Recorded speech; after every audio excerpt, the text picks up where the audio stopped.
यह प्रश्न आपकी प्रश्नावली 14.4 से लिया गया, जिसमें कि आपको एक डाटा इस प्रकार से दिया हुआ है और उसी डाटा से आपको तीनों चीज ज्ञात करना है, माध्य, माध्यक और बहुलक ज्ञात करना है।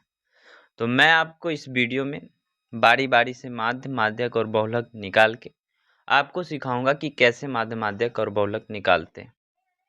तो चलिए शुरुआत करते हैं। सबसे पहले माध्य कैसे निकालते हैं, तो आपको बता दें या पता होगा कि आपको माध्य बराबर होता है, माध्य बराबर होता है आंकड़ों का योग, आंकड़ों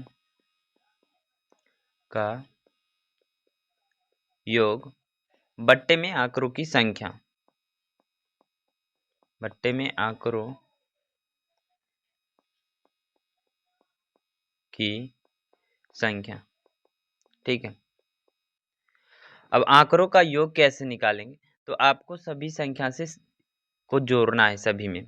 जैसे कि आंकड़ों का योग निकालेंगे तो हम लिखेंगे 2 + 3 + 4 + 5 + 0 + 1 + 3 + 3 + 4 + 3। अब आपको क्या करना है कि इसका योग करना है।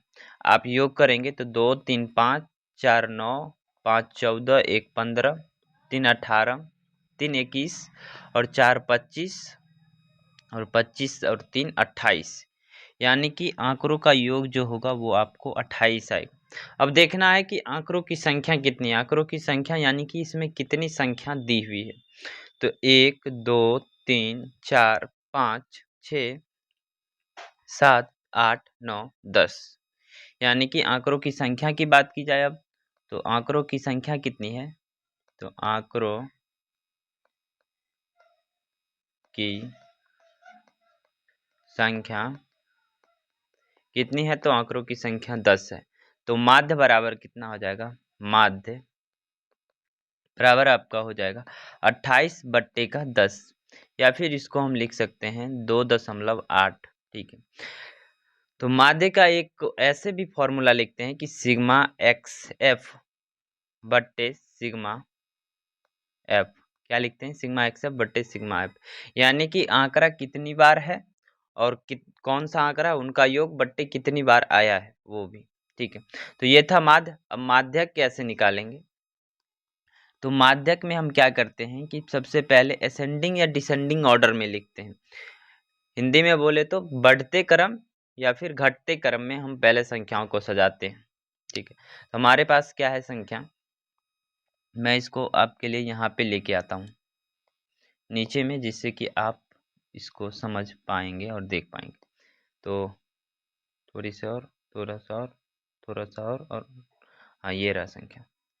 ठीक है, अब हम इसको असेंडिंग या डिसेंडिंग ऑर्डर में लिखेंगे तो किस प्रकार से लिखेंगे, तो 0, ठीक है, पहले क्या आएगा, 0 1 2, एक एक ही बार है।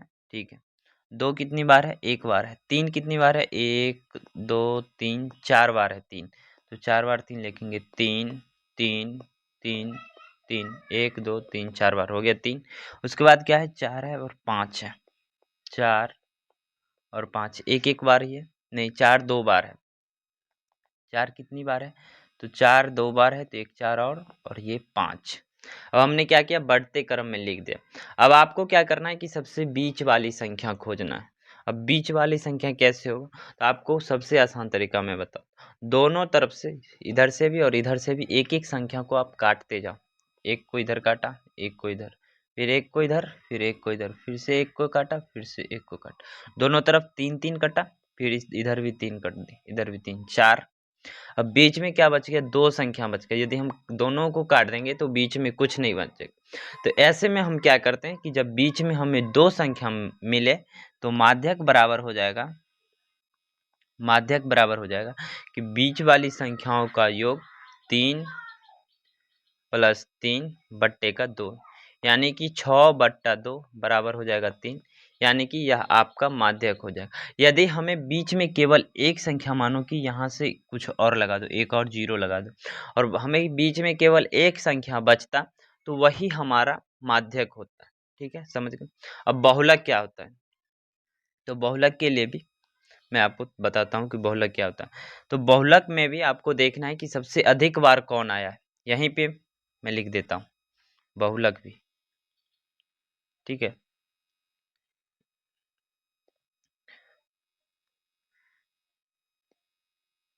बहुलक, अब बहुलक कैसे निकालते हैं, तो बहुलक बराबर होता है सबसे अधिक बार आई हुई संख्या। तो सबसे अधिक बार कौन आया है, तो 3, 1 2 3 4 बार आया, यानी कि 4 बार 3 ही आया, उसके अलावा कोई और संख्या नहीं है जो 4 से अधिक बार आया हो। तो हमारा बहुलक क्या हो जाएगा, 3, यानी कि बहुलक बराबर हो जाएगा सबसे अधिक बार आने वाला संख्या, सबसे अधिक बार आने वाला संख्या, ठीक है। और माध्यक को क्या लिख सकते हो, यानी कि माध्यक में मानो कि यदि n संख्या है तो माध्यक n/2 हो जाएगा।